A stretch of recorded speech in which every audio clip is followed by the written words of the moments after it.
Hello! Welcome to my channel learn English with madam. ఈ వీడియోలో సే, tell వీటి మధ్య తేడా ఏంటో క్లియర్‌గా అర్థం చేసుకునే ప్రయత్నం చేద్దాం. అంతకంటే ముందు మీరు ఈ ఛానల్‌ని మొదటిసారి చూస్తున్నట్టయితే సబ్స్క్రైబ్ చేయండి. ఈ వీడియో నచ్చితే లైక్ చేయండి, షేర్ చేయండి. పక్కనే ఉన్న బెల్ ఐకాన్‌ని క్లిక్ చేయండి. ఇప్పుడు టాపిక్‌లోకెళ్దాం.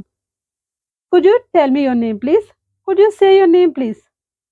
ఈ 2 సెంటెన్సెస్‌ని మనం గమనిస్తే చూడ్డానికి ఒకేలా ఉన్నాయి. కానీ తేడా ఉంది. ఫస్ట్ సెంటెన్స్‌లో నాకు మీ పేరు తెలీదన్నమాట.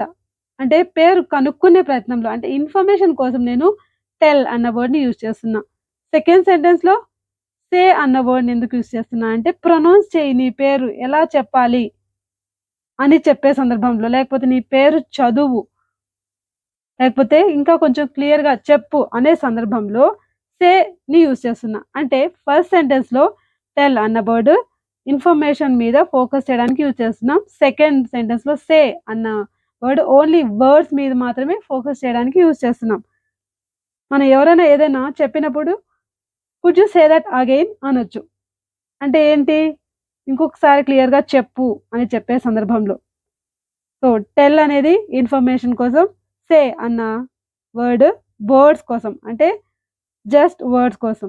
ఇంకా కొన్ని ఎగ్జాంపుల్స్ ద్వారా క్లియర్‌గా అర్థం చేసుకునే ప్రయత్నం చేద్దాం. Did she tell you what actually happened? Did she tell you what actually happened? ఆమె నీకు ఏం జరిగిందో చెప్పిందా? అంటే ఇన్ఫర్మేషన్ చెప్పిందా అని చెప్పడానికి టెల్ యూజ్ చేస్తున్నాం. ఇక్కడ మనం సే అనకూడదు. డిడ్ షీ సే అనకూడదు. అలాగే tell us why you are interested in this job. నీకు ఈ జాబ్ మీద ఆసక్తి ఎందుకుందో చెప్పు. అంటే తెలుసుకోవాలనుకుంటున్నాం. కాబట్టి టెల్ అని అంటున్నాం. సే అని అనకూడదు ఇక్కడ. సో, అలాగే టెల్, సే అనేవి ఇర్రెగ్యులర్ వర్బ్స్ అన్నమాట. అంటే వీటి పాస్ట్ టెన్స్, పాస్ట్ పార్టిసిపుల్ డిఫరెంట్‌గా ఉంటాయి. ఇర్రెగ్యులర్ వర్బ్స్ అంటే ఏంటి? మనం రెగ్యులర్ వర్బ్స్ అంటే ఏంటో తెలుసుకుందాం first. Work, worked, worked. Pack, packed, packed. అంటే వీటికి ఈడీని చేర్చడం వల్ల వి2గా మారిపోయాయి. కానీ కొన్ని వర్డ్స్ ఇలా ఉండవు. Speak, spoke, spoken. Eat, ate, eaten. కొంచెం డిఫరెంట్‌గా ఉన్నాయి ఇవి. అంటే వీటిని ఇర్రెగ్యులర్ వర్బ్స్ అంటాం. అంటే ఈడీని చేర్చడం వల్ల మారకుంటే వాటిని ఇర్రెగ్యులర్ వర్బ్స్ అంటాం. సో, సే, టెల్ కూడా అలాంటి వర్బ్సే. సో, వీటి పాస్ట్ టెన్స్, పాస్ట్ పార్టిసిపుల్ ఏంటంటే say, said, said, tell, told, told. So, వీటిని ఇర్రెగ్యులర్ వర్బ్స్ అంటామన్నమాట.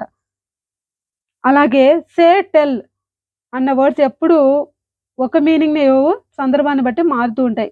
అంటే టెల్ అన్న వర్డ్‌కి రకరకాల మీనింగ్స్ మనం ఇదివరకు చెప్పుకున్నట్టు ఇన్ఫర్మేషన్ కోసం మనం టెల్‌ని యూజ్ చేస్తామన్నాం. ఇంకా కొన్ని సందర్భాల్లో ఎలా అంటే టెల్ అంటే ఆర్డర్ అని, ఇన్‌స్ట్రక్ట్ అని. My mom told me to finish లేకపోతే my mom told me to finish my dinner fast. అంటే ఇక్కడ మై మామ్ ఆర్డర్డ్ మీ అంటే my mom wanted me to finish my dinner fast. అంటే order చేయండి. నేను ఆ పని చేయాలని మా అమ్మ నాకు చెప్పింది. అంటే ఆర్డర్ అని అర్థం ఇక్కడ. సో, ఆర్డర్ చేసే సందర్భంలో మనం టెల్ అన్న వర్డ్‌ని యూజ్ చేస్తామన్నమాట. అలాగే సే అన్న వర్డ్‌కి కూడా ఎప్పుడూ ఒకే మీనింగ్ ఉండదు. కొన్ని సందర్భాల్లో థింక్‌కి బదులు కూడా సేని యూజ్ చేస్తాం. ఎలా అంటే what is your son say about his new school? మీ కొడుకు అంటే మీ అబ్బాయి కొత్త స్కూల్ గురించి ఏమనుకుంటున్నాడు? అంటే వాట్ డస్ హి థింక్ అని అర్థం ఇక్కడ. సో, థింక్‌కి బదులుగా కూడా మనం సేని యూజ్ చేస్తాం. ఐ వుడ్ సే అంటాను నేను. అంటే ఐ వుడ్ సే అంటే నా ఒపీనియన్ ఏంటంటే అని అర్థం ఇక్కడ. సో, అలా ఐ థింక్‌కి బదులుగా కూడా మనం సేని యూజ్ చేస్తామన్నమాట. సో, అలాగే మనం సేని డైరెక్ట్, ఇండైరెక్ట్ స్పీచ్ రెండిట్లోనూ యూజ్ చేస్తాం. ఎలా అంటే he said he is not going to pay the bill లేకపోతే he said I am not going to pay the bill. అంటే ఏంటి? అతని మాటలు డైరెక్ట్‌గా అలాగే మనం చెప్తుంటే అది డైరెక్ట్ స్పీచ్. అంటే అతను అన్నాడు నేను బిల్ కట్టట్లేదని. He said that he was not going to bill అంటే పే ద బిల్ అంటే ఇండైరెక్ట్ స్పీచ్ అవుతుంది. సో, డైరెక్ట్ స్పీచ్‌లోను, ఇండైరెక్ట్ స్పీచ్‌లోను మనం సెడ్‌ని యూజ్ చేయొచ్చు. కానీ టోల్డ్ ఎప్పుడు మనం ఇండైరెక్ట్ స్పీచ్‌లోనే యూజ్ చేయాలన్నమాట. టెల్ లేకపోతే టోల్డ్‌ని ఇండైరెక్ట్ స్పీచ్‌లోనే మనం యూజ్ చేస్తామన్నమాట. ఇదివరకే చెప్పుకున్నట్టు my mom told us to finish the dinner. అంటే ఇక్కడ ఇది ఇండైరెక్ట్ స్పీచ్. అలాగే సే ఎప్పుడు కానీ ఇండైరెక్ట్ ఆబ్జెక్ట్‌ని తీసుకోదు. కానీ టెల్ ఇండైరెక్ట్ ఆబ్జెక్ట్‌ని తీసుకుంటుంది. అంటే ఇక్కడ మనం అంటున్నాం కదా! టోల్డ్ అస్ అని, told us, told her, told him ఇలా ఈ వర్డ్స్‌ని మనం ఇండైరెక్ట్ ఆబ్జెక్ట్స్ లేకపోతే ఆబ్జెక్ట్ ప్రొనౌన్ అంటాం. సో, టోల్డ్ అస్ అంటాం. అలాగే మై మామ్ సెడ్ అస్ అనం. అంటే suppose he said to her అంటాం గానీ, హి సెడ్ హర్ అనకూడదు. సో, హి సెడ్ తర్వాత టు అన్న ప్రిపోజిషన్ రావాలి. కానీ టోల్డ్‌తో డైరెక్ట్ మనం అంటే టోల్డ్ లేకపోతే టెల్‌కి పక్కనే మనకు ఇండైరెక్ట్ ఆబ్జెక్ట్ అనేది ఉండాలి. అంటే ఇమ్మీడియేట్‌గా ఇండైరెక్ట్ ఆబ్జెక్ట్ ఉండాలి. He told us, she told us ఇలాగా. లేకపోతే షీ టెల్స్ అస్. కానీ సెడ్‌కి అవసరం లేదు. ఒకవేళ మనం లిసనర్‌ని మెన్షన్ చేయాలనుకుంటే టు అన్న ప్రిపోజిషన్‌ని ఖచ్చితంగా పెట్టాలన్నమాట. So, she said to her అలాగా. కానీ మనం టెల్‌తో టు అన్న ప్రిపోజిషన్ ఎప్పుడు యూజ్ చేస్తామంటే కమాండ్స్‌ని చెప్పడానికి. ఇప్పుడు అనుకున్నాం కదా! My mom told us to, told us to do something అని చెప్పే సందర్భంలో టుని యూజ్ చేస్తాం. అంతేగాని టోల్డ్ తర్వాత వెంటనే మనం టోల్డ్ టు అస్ అని అనము. అలాగే సెడ్‌కి పక్కనే మనం ఇండైరెక్ట్ ఆబ్జెక్ట్‌ని పెట్టమనమాట. ప్రిపోజిషన్ అనేది ఖచ్చితంగా సెడ్ టు అనాలి. లేకపోతే మనకక్కడ ఇండైరెక్ట్ ఆబ్జెక్ట్ అనేది అవసరం కూడా ఉండదు. సెడ్ అంటే ఎక్కడైతే ఇండైరెక్ట్ ఆబ్జెక్ట్ అవసరం లేదో అక్కడే మనం యూజ్ చేస్తాం కాబట్టి.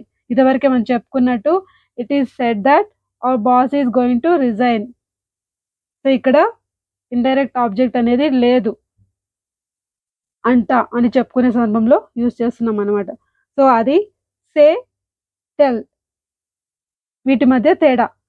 సో, అలాగే మనం టెల్ అన్న వర్డ్‌ని కూడా మనం కొన్ని సందర్భాల్లో ఇండైరెక్ట్ ఆబ్జెక్ట్ లేకుండా కూడా యూజ్ చేస్తూ ఉంటాం. అదెలా అంటే she is good at telling stories. She is good at telling stories. Never tell a లై. ఇక్కడ టెల్ అంటున్నాం. కానీ అక్కడ పక్కన ఇండైరెక్ట్ ఆబ్జెక్ట్ అనేది లేదు. సో, ఇలా కొన్ని సందర్భాల్లో మాత్రం మనం డోంట్ టెల్ లైస్ అంటే ఇక్కడ ఇటువంటి సందర్భాల్లో ఈ she is good at telling jokes అని కూడా అనొచ్చు. ఇక్కడ ఇండైరెక్ట్ ఆబ్జెక్ట్ అనేది అవసరం లేదు. సో, ఉండదు కూడా. కొన్ని కొన్ని సందర్భాల్లో టెల్ పక్కన కూడా మనం ఇండైరెక్ట్ ఆబ్జెక్ట్ లేకుండా ఇటువంటి సెంటెన్సెస్‌లో యూజ్ చేయొచ్చనమాట. సో, మీరు కూడా నేను అడగబోయే ఒక క్వెషన్‌కి ఆన్సర్ చేయండి. అదేంటంటే, నీకు ఈ జాబ్ ఎలా వచ్చిందో చెప్పగలవా? దీన్ని మీరు ఇంగ్లీష్‌లో యూజ్ చేసి అంటే సే అనాలా? టెల్ అనాలా? మీకు ఎంతవరకు అర్థమైందో ఈ సెంటెన్స్‌ని ట్రాన్స్‌లేట్ చేసి చెప్తే నాకు కూడా అర్థమవుతుందనమాట. ఈ వీడియో మీకు హెల్ప్‌ఫుల్ అనిపిస్తే లైక్ చేయండి, షేర్ చేయండి, సబ్స్క్రైబ్ చేయండి. Thanks for watching.